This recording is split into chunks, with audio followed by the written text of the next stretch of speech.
Hello guys. तो कैसे हैं आप सब? उम्मीद करता हूँ बहुत अच्छे होंगे। और आज के इस वीडियो लेक्चर में हम लोग डिस्कस करने वाले हैं 10 एमसीक्यू क्वेश्चन जो चैप्टर 6 से होगा। इससे पहले ऑलरेडी 10 एमसीक्यू क्वेश्चन अपलोड हो चुके हैं। अगर आपने उसको चेकआउट नहीं किया तो एक बार चेकआउट जरूर करें। चलिए अब हम देखते हैं आज के सेशन का फर्स्ट क्वेश्चन। देखिए क्वेश्चन नंबर 1 में क्या कह रहा है।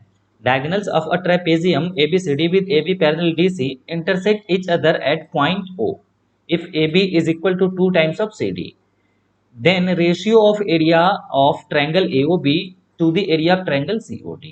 देखिए पहले तो डायग्राम ड्रॉ कर लेते हैं। कह रहा है ट्रेपीजियम ABCD है तो ट्रेपीजियम ABCD ड्रॉ कर लेते हैं।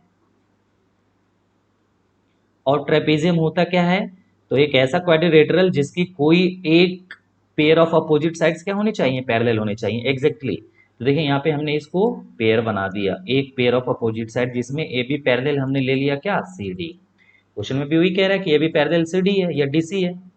अब कह रहा है कि ए बी जो है वो 2 टाइम्स है क्या, सी डी। इसका मतलब क्या होगा कि सी डी का डबल है कौन, ए बी।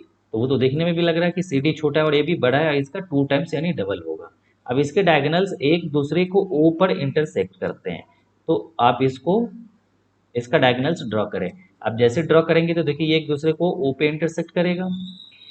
अब हमसे इन दोनों ट्रायंगल के, ट्रायंगल ये C O D and triangle A O B की एरिया की रेशियो पूछा जा रहा है। तो जब भी एरिया की रेशियो पूछा जाएगा तो आप कोशिश करें इन दोनों ट्रायंगल को सिमिलर दिखाने की।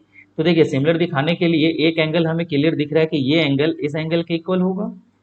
और जब सी डी पैरेलल ए बी है, क्वेश्चन में कह रहा है, तो ये एंगल एंड ये एंगल, ये दो एंगल इक्वल होंगे। और ये किस अकॉर्डिंग इक्वल होंगे, तो अल्टरनेट इंटीरियर एंगल। अब जैसे दो एंगल इक्वल हो गया, बस ये दोनों ट्रायंगल क्या हो गया, सिमिलर हो गया। तो हम यहाँ पे कह सकते हैं, तीसरा एंगल हमें दिखाने की जरूरत भी नहीं है वैसे। तो ट्रायंगल ए ओ बी सिमिलर हो जाएगा कौन सा ट्रायंगल, देखिए एंगल ए जो इक्वल है वो सी के है, तो यहाँ पे हो जाएगा ये सी ओ डी। जब ये दो ट्रायंगल सिमिलर है तो हमें पता है इनकी कोरिस्पॉन्डिंग साइड की रेशियो जो होगा वो इसके कोरिस्पॉन्डिंग एरिया की रेशियो के इक्वल होगा। तो बस वही चीज हम ले लेते हैं यहाँ पे, area of triangle A O B ratio to the area of triangle C O D. अब and it will equal to corresponding side की रेशियो। तो कोरिस्पॉन्डिंग साइड देखिए जो गिवन है ना वही साइड लेंगे, यानी A B and C D दिया हुआ है तो अब ए बी ले ले यहाँ से। तो देखिए यहाँ से क्लियर दिख रहा है ए बी, यानी हम शुरू के एंड लास्ट का लेटर ले रहे हैं ए बी। तो सेम थिंग यहाँ पे भी हम अप्लाई करेंगे, शुरू एंड लास्ट का, बीच वाले को छोड़ देंगे, ये क्या आ जाएगा सी डी। अब देखिए इट विल इक्वल टू, अब क्वेश्चन में कह रहा है कि ए बी जो है वो क्या है, 2 टाइम्स ऑफ सी डी है। तो ए बी की जगह क्या पुट कर दें आप, 2 times of c d. And अच्छा हाँ सॉरी, ये इसका स्क्वायर भी होता है। जो थ्योरम कहता है कि अगर दो ट्रायंगल सिमिलर है तो उनकी एरिया की जो रेशियो होगा कोरिस्पॉन्डिंग साइड के रेशियो का स्क्वायर होगा, तो स्क्वायर भी आप करेंगे and upon 2 times of c d. तो यहाँ पे स्क्वायर भी कर ले। अब देखिए सी डी से सी डी क्या हो जाएगा, कैंसिल, यानी 2/1 हो गया एंड 2/1 का हमें क्या करना है, स्क्वायर। तो डेफिनेटली ये हमें क्या मिल जाएगा, 2 का स्क्वायर 4 एंड रेशियो 1 है तो 1। वही तो कह रहा था कि A O B and C O D के साथ हमें रेशियो निकालना है। तो A O B and C O D के साथ हमने रेशियो निकाला तो क्या आ गया, ये 4:1। The correct answer is option number A. चलिए अब देखते हैं क्वेश्चन नंबर 2। देखिए क्वेश्चन 2 में क्या कह रहा है, a girl of height 90 centimetre is walking away from the base of a lamp post at a speed of 1.2 metre per second as shown in the figure. यहाँ पे फिगर में दिखाया गया। अब देखिए आगे क्या है, if the lamp post is 3.6 meter above the ground. ये ग्राउंड है, यानी हम बी डी ई को ग्राउंड समझ सकते हैं। तब इससे ऊपर ये जो ए बी है ये कितना है, 3.6 है। यानी ए बी की लेंथ दे रखा है कितना, 3.6 मीटर। एंड उसके बाद कह रहा है above the ground, then the length of the shadow after 4 second, 4 second के बाद इसका शैडो क्या होगा। जबकि लड़की की जो हाइट दे रखा है वो क्या है, 90 सेंटीमीटर है। ये देखिए ये मीटर में है और ये सेंटीमीटर में दे रखा है। तो 90 सेंटीमीटर को आप कन्वर्ट कर ले किस में, मीटर में, तो ये कितना हो जाएगा, 90 divided by 100, it means 0.9 meter. तो यानी लड़की की जो हाइट हो गया ये 0.9 मीटर हो गया। अब देखिए फिगर को पहले हम समझने की कोशिश करते हैं। जैसे समझिए यहाँ पे ये लैंप पोस्ट है हमारा, ये ग्राउंड है, राइट, ये हमारा ग्राउंड है और ये लैंप पोस्ट है। अब ये लड़की लैंप पोस्ट के फुट से दूर जाना शुरू करती है, अवे फ्रॉम दी फुट, इधर से दूर जाना शुरू करती है। अब सपोज कीजिए कि जब वो यहाँ पे होगी, यहाँ पे आ गई 4 सेकंड के बाद, क्वेश्चन में कह रहा है 4 सेकंड के बाद जब वो यहाँ पे आ गई तो उसका शेडो कुछ यहाँ तक बन रहा था। और जब शेडो यहाँ तक बन रहा था तो यहाँ से इसको आप ऐसे मिला दीजिए। सिमिलरली हम इसको इससे भी मिला देंगे, राइट, ये यहाँ पे मिल जाएगा। तो कुछ ऐसे ट्रायंगल यहाँ पे बन जाएगा जहाँ पे ये क्या है हमारा, ये लड़की है और ये हमारा लैंप पोस्ट है जो यहाँ पे भी दिखाया गया। अब देखिए यहाँ से हमें क्लियर पता चल गया कि ये यानी लैंप पोस्ट एंड ये लड़की एक दूसरे के पैरेलल है। पैरेलल है इसका मतलब है कि यहाँ पे ये तो 90 डिग्री ऑलरेडी फॉर्म होगा और यहाँ पे भी 90 डिग्री ऑलरेडी फॉर्म होगा, और ये एंगल इस एंगल के इक्वल होगा। जब ये एंगल इस एंगल के इक्वल हो गया तो हम क्लियर कह सकते हैं, यहाँ पे देखिए ट्रायंगल, इसका नाम दे देते हैं जो है ए बी है, तो ए बी, ए एंड ये बी चल रहा है हमारा तो बी, फिर ये सी एंड ये डी एंड ये फिर ई। तो देखिए ट्रायंगल अगर हम इसकी बात कर ले, बड़े से triangle A b e, a b e and ये सिमिलर हो जाएगा ट्रायंगल कौन सा, तो बड़े ध्यान से देखेंगे ए बी ई। देखिए एंगल बी, ये जो एंगल बी है वो इक्वल है किसके, एंगल डी के, तो बी मिडिल में आ रहा है ना, तो यहाँ पे हम डी को मिडिल में ले लेंगे। एंड उसके बाद एंगल ए इक्वल है एंगल सी के, तो एंगल ए शुरू में आ रहा है मतलब सी क्या होगा, शुरू में आ जाएगा, और फिर ई, ई के इक्वल है, तो ऐसे लिख लिया हमने। यानी ये दोनों ट्रायंगल, बड़ा सा ट्रायंगल बी ए बी ई सिमिलर हो जाएगा सी डी ई के। जब सिमिलर है तो इनकी कोरिस्पॉन्डिंग साइड की रेशियो को क्या करें आप, इक्वेट कर ले, क्योंकि वैसे भी हमें निकालना क्या था, शेडो निकालना है 4 सेकेंड के बाद, राइट। तो देखिए यहाँ से हम ले लेते हैं इनकी corresponding side a b upon A b का कोरिस्पॉन्डिंग साइड कौन सा हो जाएगा, ये सी डी, तो हमने सी डी ले लिया and it will equal to दूसरी कोरिस्पॉन्डिंग साइड लेते हैं। अब देखिए इसकी हमें क्या निकालना है, शेडो।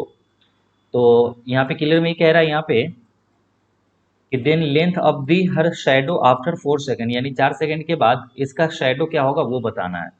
तो इसके लिए यानी हमें डी ई चाहिए, तो देखिए अगर हम डी ई लेंगे यानी लास्ट का हम 2 ले रहे हैं ये, तो उसके लिए हमें क्या लेना पड़ेगा यहाँ पे बी ई, तो बड़े से ट्रायंगल का बी ई ले लें आप, तो अपॉन नीचे में क्या आ जाएगा ये डी ई।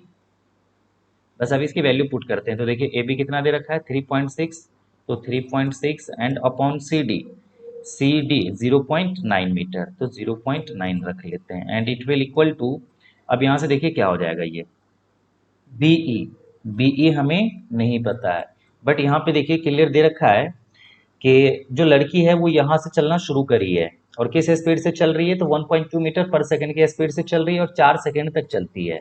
तो मतलब कितना डिस्टेंस ट्रेवल कर लेंगी बी से डी तक, तो 12 4 जा 48 यानी 4.8 मीटर का डिस्टेंस ट्रेवल कर लेंगी बी से डी तक, यहाँ तक। अब ये वाला डिस्टेंस हमें नहीं पता, तो चलिए ना इसको लेट कर लेते हैं एक्स, यानी पूरा बी कितना हो जाएगा ये 4.8 and plus x and divided bye D E, तो डी ऑलरेडी क्या है एक्स। अब यहाँ से क्रॉस मल्टीप्लाई करते हैं या फिर इससे ये कैंसिल हो जाएगा, कैंसिल कर लेते हैं डायरेक्ट, 9 4 जा क्या हो जाएगा 36, यानी 4 टाइम्स में, एक के बाद डेसिमल इसमें भी, एक के बाद डेसिमल इसमें भी, तो डायरेक्ट कैंसिल कर सकते हैं।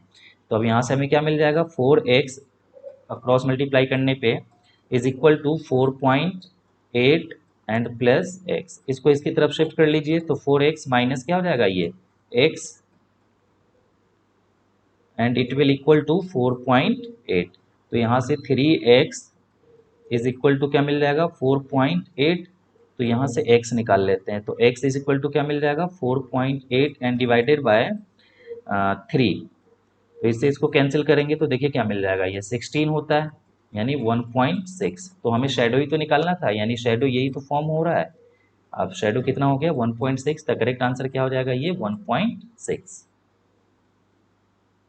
तो चलिए अब हम देखते हैं क्वेश्चन नंबर 3। देखिए क्वेश्चन नंबर 3 में क्या कह रहा है, in the given figure A D ratio D B, A D and D B की रेशियो 5:4 है।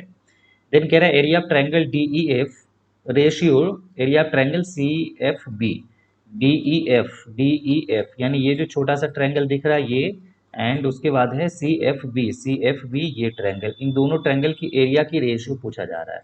अच्छा एक चीज़ ना इस क्वेश्चन में मिसिंग है, D E parallel B C भी होगा, गिवन ही होगा यहाँ पे क्वेश्चन में कि डी ई पैरेलल क्या है B C, D E parallel B C, यानी ये वाली साइड जो होंगी इसके पैरेलल होगा, क्वेश्चन में गिवन है। बाय मिस्टेक ये प्रिंट नहीं हुआ, यहाँ टाइप नहीं हुआ था।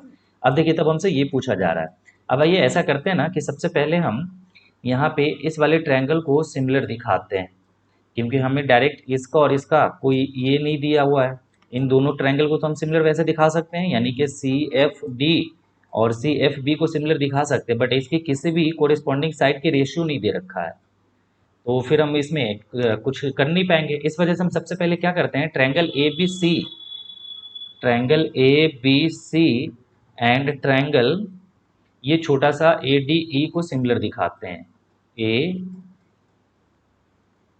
ट्रायंगल ए डी ई को तो देखिए यहाँ पे क्लियर दिख जाएगा हमें, angle A is equal to angle A, angle A equal to angle A होगा कॉमन। एंड दूसरा पैरेलल है, जब D E parallel B C है तो ये एंगल इस पूरे एंगल के इक्वल होगा ट्रायंगल ए बी सी में, यानी angle B is equal to क्या हो जाएगा, एंगल डी के। And similarly angle E equal to हो जाएगा किसके, एंगल सी के। एंगल सी के इक्वल हो जाएगा कौन सा, एंगल ई। तो हम क्लियर कह सकते हैं कि ट्रायंगल ए बी सी ये सिमिलर है ट्रायंगल किसके, ए डी ई के, राइट। जब ये सिमिलर है तब हमें पता है इसकी कोरिस्पॉन्डिंग साइड के रेशियो क्या होगा, इक्वल होगा। तो ऐसा करते हैं कि इस वाले यहाँ से देखिए क्लियर दिख जाएगा, ये ए डी ले लेते हैं, ए डी इस वाले ट्रायंगल का ए डी, तो ए डी एंड इसके कोरिस्पॉन्डिंग में हम ले लेते हैं किसको, जब शुरू का हमने दो लिया तो यहाँ भी हमें शुरू के दो लेने होंगे A B, and it will equal to होगा। अब हमें दूसरी साइड इस तरीके से लेनी है कि देखिए ये सी एफ डी ट्रायंगल और सी एफ बी ट्रायंगल की एक एक साइड इन्वॉल्व हो, तो यहाँ से हमें कौन सी साइड लेनी पड़ेगी, डी ई। तो देखिए डी ई यहाँ भी है, तो यहाँ से आप क्या ले लें, D E, and upon D यानी लास्ट का हम दो ले रहे हैं, तो लास्ट का दो यहाँ पे क्या है, बी सी, तो ये आप बी सी ले लें।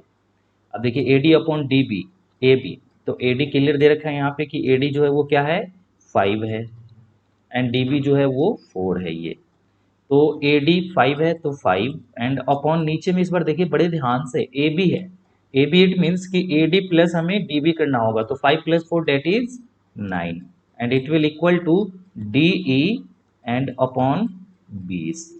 यानी जो इन दोनों ट्रायंगल को अगर हम सिमिलर दिखाते हैं और किसी भी कोरिस्पॉन्डिंग साइड की रेशियो नहीं गिवन था, अब देखिए वो हमें रेशियो मिल गया, यानी D E and B C की रेशियो जो है, D E and B C की रेशियो वो क्या मिल गया, 5/9। अब हमसे क्वेश्चन में पूछ रहा है कि इन दोनों ट्रायंगल की एरिया की रेशियो क्या होगा। तो देखिए ये दोनों ट्रायंगल ऑलरेडी क्या होगा, सिमिलर है। क्यों सिमिलर है, क्योंकि लाइन डी ई पैरेलल क्या दे रखा है, बी सी, तो ये एंगल क्लियर है कि हमें किसके इक्वल हो जाएगा, इस वाले के इक्वल हो जाएगा। यहाँ से अगर मैं बताऊँ इसके इक्वल हो जाएगा, alternate interior angle. And similarly ये इक्वल हो जाएगा किसके, इस वाले ट्रायंगल के। तो यहाँ पे अगर आप लिखना चाहें तो ऐसे लिख सकते हैं इसको, और ये तो ऑलरेडी वर्टिकली अपोजिट एंगल है ही। तो बस अब हमें पता है कि इनकी एरिया की जो रेशियो होगा वो क्या होगा, इसके कोरिस्पॉन्डिंग साइड की स्क्वायर का रेशियो होगा। तो बस करना कुछ नहीं है, देखिए ये D E and B C ये ऑलरेडी कोरिस्पॉन्डिंग साइड ही है, D E and B C, तो बस इनका स्क्वायर कर दीजिए। 5 का स्क्वायर क्या हो जाएगा, 25, एंड अपॉन 9 का स्क्वायर 81। द करेक्ट आंसर जो होगा वो क्या हो जाएगा हमारा, 25 एंड 81, ऑप्शन नंबर डी। क्योंकि हमें पता है कि एरिया की रेशियो जो होता है कोरिस्पॉन्डिंग साइड की स्क्वायर का रेशियो होता है, तो बस वो हो गया। चलिए अब हम क्वेश्चन नंबर देखते हैं 4। देखिए क्वेश्चन नंबर 4 में क्या कह रहा है, ABCD is a rhombus of side 5 centimetre. If its diagonals intersect each other at a point O, then the value of AC square plus BD square is। अब देखिए इसका एक रिजल्ट मैं बता रहा हूँ, ये रिजल्ट आप याद रखेंगे क्योंकि इस पे बेस्ड क्वेश्चन भी अब आएगा MCQ में। तो यहाँ से क्लियर कह रहा है कि ABCD क्या है, एक रोम्बस है, तो आप यहाँ पे एक रोम्बस ड्रॉ कर लें। चलिए परफेक्ट तो नहीं बना, बट ABCD हम रोम्बस सपोज करके चल रहे हैं। अब इसके डायगोनल्स जो हैं वो एक दूसरे को कहाँ पे इंटरसेक्ट कर रहा है, O पे, तो यहाँ से इंटरसेक्ट करवा दिया हमने इसको कहाँ, O पे। अब हमें पता है कि रोम्बस किसको कहते हैं, यानी जिनकी सारी साइडें इक्वल होती है। अब देखिए जब भी रोम्बस हो और इनके डायगोनल्स एक दूसरे को O पे इंटरसेक्ट करें, यानी दो डायगोनल्स होते हैं, तो इस केस में जो रिजल्ट होता है ना, वो रिजल्ट आपको ये याद रखना है कि जब हम इनके डायगोनल्स का स्क्वायर करेंगे, AC का स्क्वायर एंड प्लस BD का स्क्वायर, तो ये इक्वल आता है इनके सारी साइड के स्क्वायर के सम के इक्वल, यानी कि ए बी का स्क्वायर हो जाएगा प्लस बी सी का स्क्वायर प्लस सी डी का square and plus A D का स्क्वायर, चारों साइड के सम के स्क्वायर के सम के इक्वल आ जाएगा। अब देखिए यहाँ से हम ऐसा भी तो कह सकते हैं इसको कि A C square plus B D square and it will equal to, अब चारों साइड क्या है, बराबर बराबर है। जब चारों साइड बराबर है यानी जो वैल्यू ए बी स्क्वायर का होगा वही बी सी स्क्वायर का होगा, वही सी डी स्क्वायर का एंड वही ए डी स्क्वायर का। तो सिंपल है कि सीधा सीधा यहाँ पे क्या ले लीजिए, 4 times of A B square, या फिर हम ऐसा भी कह सकते हैं it will equal to 4 into side square, क्योंकि ए बी क्या एक साइड ही है, तो 4 इंटू साइड का स्क्वायर हो जाएगा। कौन, इनके डायगोनल्स की स्क्वायर की रेशियो, ये इक्वल होगा 4 टाइम्स ऑफ साइड स्क्वायर। तो बस हमसे यही तो पूछ रहा है यहाँ पे, देखिए A C square and B D square, इनके डायगोनल्स का ही स्क्वायर का सम तो पूछ रहा है। तो 4 इंटू साइड का स्क्वायर, साइड 5 दे रखा है, 5 का स्क्वायर करेंगे कितना हो जाएगा ये 25, तो 25 4 जा 100। बस आपको यही याद रखना है कि जो इनके डायगोनल्स के स्क्वायर का सम होता है वो 4 टाइम्स इंटू साइड स्क्वायर होता है। बस आप डायरेक्टली क्वेश्चन कर पाएंगे। तो ऑप्शन नंबर कौन सा करेक्ट हो जाएगा हमारा, सी। चलिए अब हम क्वेश्चन नंबर 5 देखते हैं।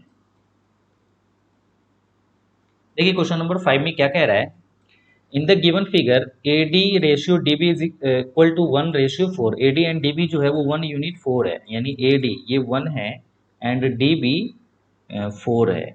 वैसे डायग्राम तो एग्जैक्ट है नहीं बट आपको मान के चलना है। दूसरा है ए ई ratio A C, A E ratio A सी कितना है 1:3 ये। एंड उसके बाद कह रहा है कि F C ratio B F is equal to 1:4 है। एफ सी पहले आया ये 1 है एंड बी एफ ये 4 है।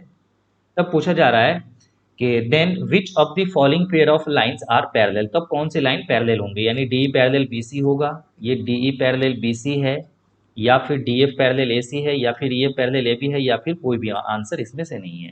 तो देखिए हमने बीपीटी थ्योरम में पढ़ा था कि अगर ये line D E parallel B C होगा तो इनकी कोरिस्पॉन्डिंग साइड की जो रेशियो होगा इन ट्रायंगल को, यानी जहाँ पे पॉइंट पे इंटरसेक्ट कर रहा है ये इक्वल होगा, यानी A D and D B की ratio A and A C की रेशियो इक्वल होगा।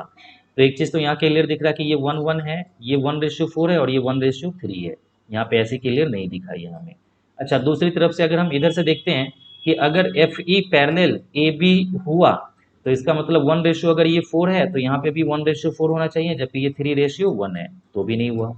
अच्छा अब यहाँ से अगर हम देख लेते हैं कि अगर डी एफ पैरेलल ए सी होगा तो यहाँ 4:1 है, तो यहाँ भी 4:1 है। देखिए यहाँ मिल गया है ना, यानी बी डी 4 बी एफ भी 4, उसके बाद डी ए 1 एफ सी भी 1। तो इसका क्या मतलब हो गया कि ये साइड और ये साइड, ये दोनों साइड क्या होगा पैरेलल होगा, यानी D F parallel A C, D F parallel A C, option number B हमारा क्या होगा करेक्ट।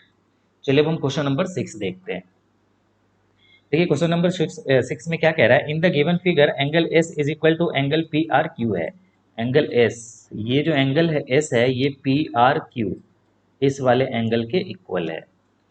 उसके बाद कह रहा है कि M N parallel Q R भी है, एम इन पैरेलल जो है वो क्यू आर भी है, और P S upon P T is equal to 2:3 दे रखा है। देन कह रहा है value of P N ratio P N ratio P M क्या होगा। तो देखिए इसके लिए ऐसा करते हैं ना, सबसे पहले तो यहाँ पे एक क्लू दे दिया हमें कि angle S is equal to क्या है, एंगल पी आर क्यू, यानी ये एंगल इस एंगल के इक्वल है। तो हम इन दो ट्रायंगल को सिमिलर दिखाने की कोशिश करते हैं, यानी ट्रायंगल पी आर क्यू को मेंशन कर ही लेते हैं यहाँ पे, इन triangle P R Q and triangle बड़ा सा ये पी टी एस या पी एस टी, कुछ भी अभी कह लें क्योंकि यहाँ पे हम फ्री होते हैं, कुछ भी नाम लिख सकते हैं पी एस टी। तो इसमें हमें क्लियर दिख गया कि एंगल ये जो एस है, angle S it will equal to angle, question में क्या कह रहा है पी आर क्यू के, पी आर क्यू, राइट। अच्छा अब दूसरा एंगल पी कॉमन है दोनों में, देखिए पी एंड पी दोनों में आ रहा है, तो यहाँ से हम क्लियर कह सकते हैं angle P it will equal to angle P. ये क्यों है, क्योंकि ये कॉमन है और ये तो गिवन था हमारा। तो बस अगर ये दो एंगल इक्वल हो गया तो हम कह सकते हैं बाई ए ए, ये दोनों ट्रायंगल क्या हो गया सिमिलर हो गया। कौन सा ट्रायंगल, पी आर क्यू, चलिए इसको तो हम अभी पी आर क्यू ही लिखते हैं, एंड सिमिलर हो जाएगा पी आर, तो पी के इक्वल तो पी ही है, पी के इक्वल पी ही है।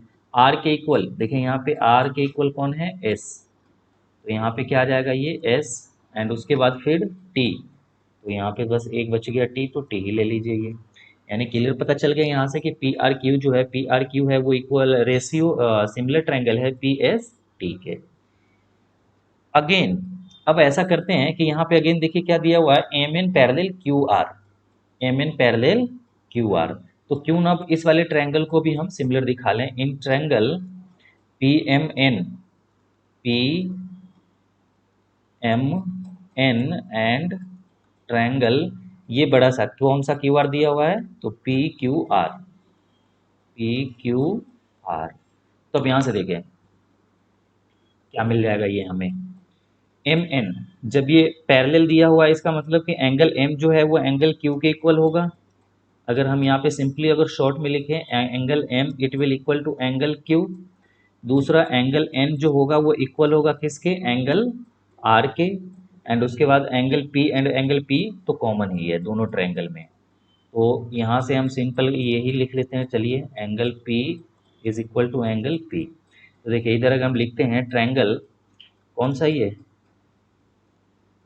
M N P, triangle M N P, तो ये सिमिलर हो जाएगा ट्रायंगल कौन सा हमारा, एम एन पी सिमिलर चल रहा है, तो यहाँ से हो जाएगा ये क्यू आर पी, राइट।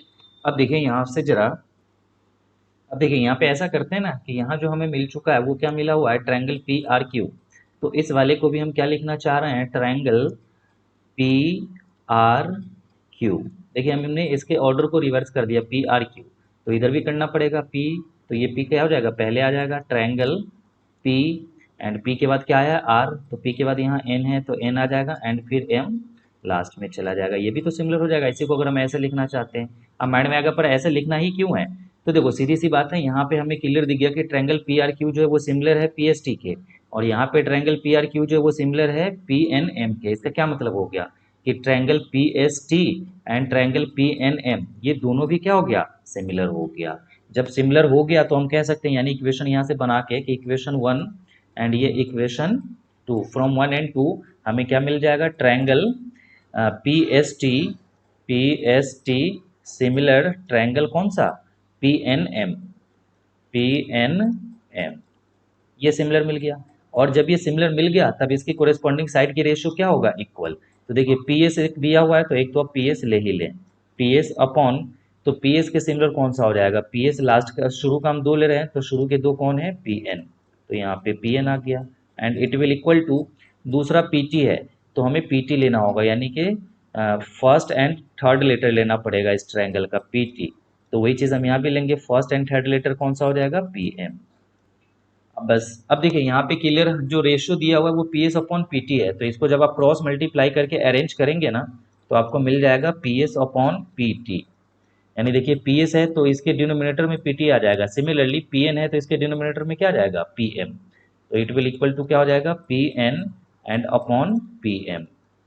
अगर आप क्रॉस मल्टीप्लाई करके अरेंज करेंगे, इसको लाने की कोशिश करेंगे तो यहाँ से क्लियर मिल जाएगा।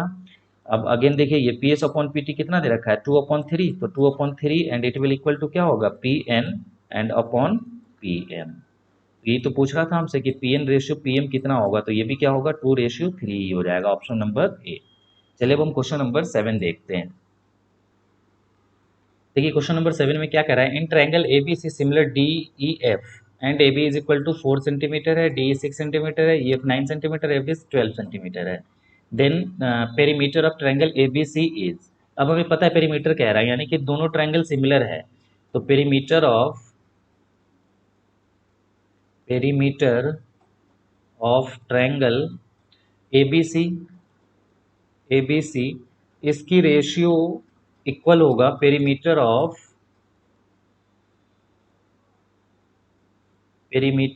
ट्रायंगल कौन सा, डी ई एफ। इन दोनों ट्रायंगल की पेरीमीटर का रेशियो इसके कोरिस्पॉन्डिंग साइड के कोरिस्पॉन्डिंग साइड के रेशियो के इक्वल होगा। तो देखिए एक तो दिया हुआ ए बी सी का, तो यहाँ ए बी ही ले लेते हैं, तो ए बी की कोरिस्पॉन्डिंग साइड कौन सी होगी, देखिए यहाँ पे शुरू का दो हो रहा है ए बी, तो शुरू का दो कौन सा, ये डी ई, तो यहाँ पे डी ई ले लें आप। अब यहाँ पे perimeter of triangle A B C तो हमें निकालना है, ये हमें नहीं पता तो इसको हमने लेट कर लिया x। अब perimeter of triangle D E F हम निकाल सकते हैं, इसके तीनों साइड को ऐड करते हैं आप। तो डी 6 है, ई एफ 9 है एंड एफ डी 12 है। तो देखिए 6 और 9 15 एंड 12 27। तो ये पेरीमीटर जो मिल जाएगा आपको क्या मिल जाएगा 27। पेरीमीटर हम कैसे निकालते हैं, सारी साइड को ऐड करके। ए बी हमें नहीं पता, अच्छा हाँ सॉरी दिया हुआ है ए बी 4, तो 4 पुट कर ले and upon D E. D E भी दिया हुआ है कितना 6, तो 6 क्रॉस मल्टीप्लाई कर ले यहाँ से, तो 6x इज इक्वल टू क्या हो जाएगा 4 इंटू 27। तो x इक्वल टू क्या मिल जाएगा 4 इंटू 27 एंड डिवाइडेड बाय 6। तो x इज इक्वल टू क्या मिल जाएगा 2 से या 3 से कैंसिल कर लीजिए, 3 2 जा 6, 3 9 जा 27, 2 2 जा 4, तो 9 2 जा 18। तो आंसर कौन सा करेक्ट हो जाएगा इसका हमारा 18, that is option number D. चलिए अब हम क्वेश्चन नंबर 8 देखते हैं। देखिए क्वेश्चन नंबर 8 में क्या कह रहा है, A B C and B D E are two equilateral triangles such that D is the mid point of B C. Ratio of A B C to the ratio of B D E is. पहले एक equilateral triangle draw कर लेते हैं। तो देखिए यहाँ पे clear क्या कह रहा है, एक सेकेंड, ठीक है। एक इक्विलेटरल ट्रायंगल है पर है नहीं ये दिखने में, चलो मैं अगेन ड्रॉ कर लेता हूँ।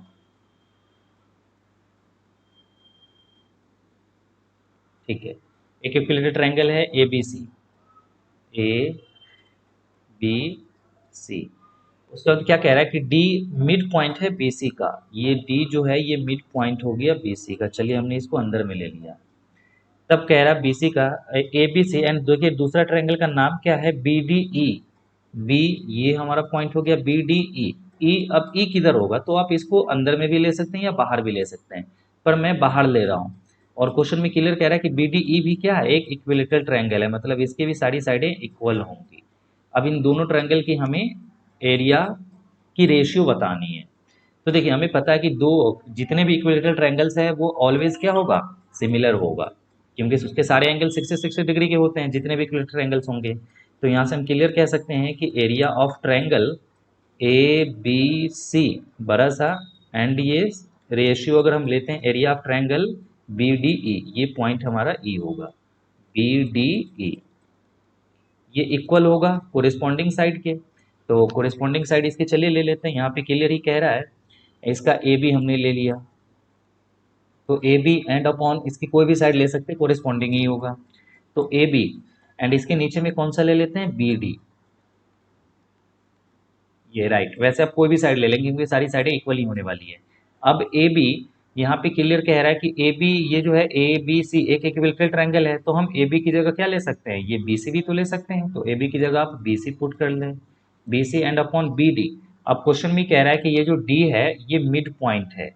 जब डी मिड पॉइंट है इसका क्या मतलब होगा कि बी डी जो होगा वो बी सी का 2 टाइम्स होगा। तो बी डी की जगह हमने रख दिया 2 टाइम्स ऑफ, और सॉरी चलिए ये बी सी है ना, तो अभी आप इसको बी डी ही रखें। अब यहाँ से इसको ऐसे करते हैं। अब देखिए ये बी सी हमें पता है कि बी डी का क्या होगा 2 टाइम्स होगा, तो बी सी की जगह ये रख ले 2 times of B D and divided by ये बी डी है तो बी डी। अच्छा हम ये एरिया निकाल रहे हैं ना, तो इनकी कोरिस्पॉन्डिंग साइड की रेशियो का क्या होता है, स्क्वायर की रेशियो होता है, तो स्क्वायर भी करना पड़ेगा हमें। तो बी डी से बी डी क्या हो गया कैंसिल, तो ये मिल गया 2/1 का square and it will equal to 2 2 4 ratio 1। Correct answer क्या हो जाएगा इसका हमारा 4 रेशियो 1, ऑप्शन नंबर सी। चलिए क्वेश्चन नंबर 9 देखते हैं। देखिए क्वेश्चन नंबर 9 में क्या कह रहा है, in an equilateral triangle A B C D is a point on the side B C such that B C is equal to 3 times of B D. If side of the triangle is 12 centimetre then the length of A D square is. A D square का पूछ रहा है। सबसे पहले तो एक A B C equilateral triangle है, तो इक्विलेटरल ट्रायंगल ड्रॉ कर लेते हैं। एक इक्विलेटरल ट्रायंगल ड्रॉ कर लिया। कह रहा है डी एक पॉइंट है बी सी पे, और इस तरीके से है कि 3 टाइम्स अगर हम बी डी करेंगे ना तो बी सी के इक्वल आ जाएगा, मतलब कि ये कुछ ऐसे होगा। ये हमारा क्या हो गया डी, और ये ट्रायंगल है ए बी सी। और तब पूछ रहा है ये हो क्लियर है। अब यहाँ से क्या पूछ रहा है कि जो ट्रायंगल की साइड है वो तो वैसे 12 सेंटीमीटर है, और ए डी स्क्वायर कितना होगा, ए डी का स्क्वायर करेंगे तो ये कितना होगा। अच्छा अब इसकी साइड 12 है, देखिए AD स्क्वायर निकालने के लिए अब हमें क्या करना पड़ेगा कि एक परपेंडिकुलर लाइन ड्रॉ करनी पड़ेगी, ये हमें अपनी तरफ से। तो हमने एक परपेंडिकुलर लाइन ड्रॉ कर लिया जिसको हमने कह दिया M, AM। अब हमें पता है कि ये जो परपेंडिकुलर लाइन हम ड्रॉ करते हैं इक्विलेटरल ट्रायंगल में, तो वो जिस साइड पे हम ड्रॉ करते हैं उसको दो इक्वल पार्ट में क्या करता है, डिवाइड कर देता है। इसका मतलब कि BM अब कितना हो जाएगा, B से M तक या M से C तक, तो BM हो जाएगा साइड का हाफ यानी BC का हाफ। और इक्विलेटरल एंगल की साइड कह रहा है कितना, ये 12 सेंटीमीटर है, तो 12 का हाफ इट मीन्स 6 सेंटीमीटर हो जाएगा, राइट। अब अगेन यहाँ पे ये भी कह रहा है कि ये जो BD है, ये BD क्या है, तो यहाँ BC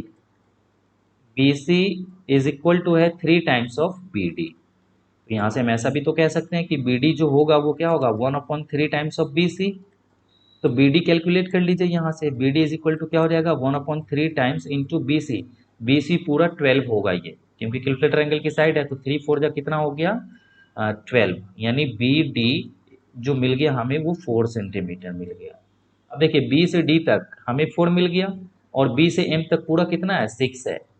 तो इसका क्या मतलब हो गया कि D से M तक जो होगा ये कितना होगा, 2 होगा, यानी कि हमें मिल गया DM इज इक्वल टू कितना, 2।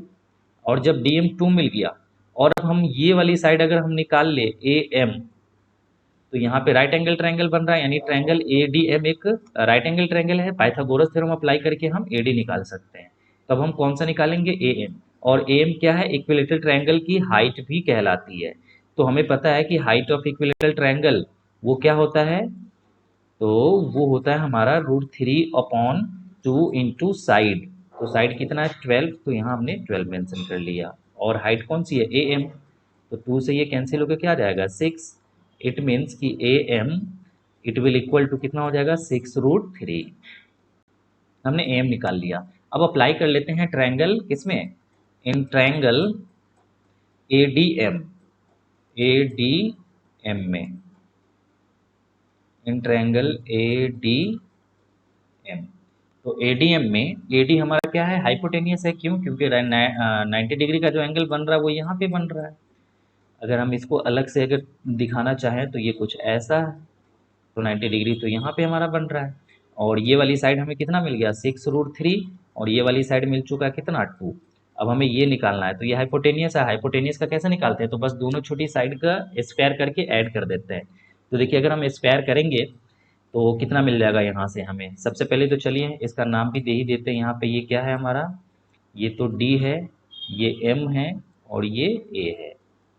तो AD square is equal to क्या हो जाएगा यहाँ से, AD square it will equal to DM square, DM 2 का square 4 and plus AM square यानी 6√3 का स्क्वायर करेंगे, तो देखो क्या मिल जाएगा, ये AD स्क्वायर 4 है तो 4 ही रहेगा, एंड प्लस 6 का स्क्वायर 36 एंड √3 का स्क्वायर 3। तो फाइनल AD स्क्वायर कितना मिल गया अब आपको, 4 प्लस 36 3 ज़ा 108। तो AD स्क्वायर कितना मिल जाएगा अब यहाँ से हमें, AD square it will equal to 108 plus 4 यानी 112। अब हमसे पूछ क्या रहा था इसमें, देखिए AD स्क्वायर ही तो पूछ रहा था, तो AD स्क्वायर जो हो जाएगा ऑप्शन नंबर B करेक्ट हो जाएगा हमारा। चलिए अब हम देखते हैं लास्ट क्वेश्चन आज की क्लास का। देखिए इस क्वेश्चन में क्या कह रहे हैं, in triangle ABC point D and E are situated on the side AB and AC respectively such that DE parallel BC। तो पहले एक ट्रायंगल ही ड्रॉ कर लेते हैं।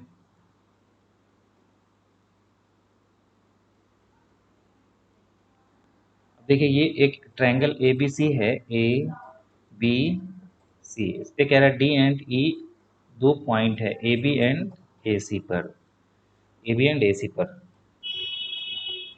और इस तरीके से कि D पैरेलल BC भी है, D पैरेलल BC है, ठीक है। अब AD इज इक्वल टू दे रखा है कितना, 3 सेंटीमीटर, AD जो है 3 है, DB जो है हमारा वो 5 है, ये 5 एज्यूम करके चलना है, वैसे साइड तो छोटी बट हमें एज्यूम करके चलना है। एंड AC पूरा दे रखा है 4.8, ये जो पूरा AC है ये 4.8 दे रखा है। तो बस यहाँ से हम ऐसा करते हैं ना कि बाय BPT थ्योरम अप्लाई करेंगे। तो देखिए बाय BPT थ्योरम में तो हम वैसे ये करते हैं AD/DB and it will equal to क्या होगा, AE/AC। लेकिन यहाँ पे सिचुएशन ये है ना कि पूरी साइड दे रखी है ये AC, तो इसलिए हम क्या करेंगे, पूरी पूरी साइडें ले लेंगे, यानी A D and upon A B भी कर सकते हैं यहाँ पे हम। यानी अब अगर आप दोनों तरफ एक ऐड कर दें तो क्या मिल जाएगा आपको, यही मिल जाएगा A D upon A B and it will equal to A E and upon E C, ये मिल जाएगा। तो ए डी कितना है 3, तो 3 पुट कर ले एंड अपॉन ए बी। अब देखिए ए बी क्या हो जाएगा, 3 + 5 that is 8 and it will equal to A E तो हमें नहीं दिया हुआ, ये दिया हुआ है क्या, नहीं। अच्छा ए ई पूछा ही जा रहा है तो ए ई की जगह एक्स रख ले एंड अपॉन, सॉरी यहाँ ए सी नहीं आएगा, यहाँ भी अगर हम पूरी साइड ए बी ले रहे हैं ना तो यहाँ भी हमें पूरी साइड क्या लेना पड़ेगा, ए सी, राइट। अब यहाँ से ये ए सी डायरेक्ट दे रखा है क्या 4.8, तो 4.8 रख ले यहाँ से। अब क्रॉस मल्टीप्लाई कर दे तो 8x इज इक्वल टू क्या हो जाएगा 3 इंटू 4.8। अब यहाँ से इसको सोल्व कर लेते हैं तो x इज इक्वल टू क्या हो जाएगा 3 इंटू 4.8 एंड डिवाइडेड बाय 3, और नॉट 3 इट्स 8। तो x इज इक्वल टू क्या मिल जाएगा, 8 से कैंसिल करते हैं, 8 6 जा क्या होता है 48, 6 जा यानी 0 पॉइंट मिल जाएगा ये हमें 6। अब मल्टीप्लाई कर लो तो 6 3 जा क्या होता है 18, तो ये क्या मिल जाएगा 1.8। Correct answer is D. या फिर यहाँ पे हम ना कंपोनेंटो डिविडेंडो जो होता है वो भी अप्लाई कर सकते हैं, या फिर बेसिकली आप इतना समझे कि अगर पूरी साइड दे रखी हो ना तो आप A D upon A B कर ले and similarly A E upon A C पूरी साइड कर सकते हैं।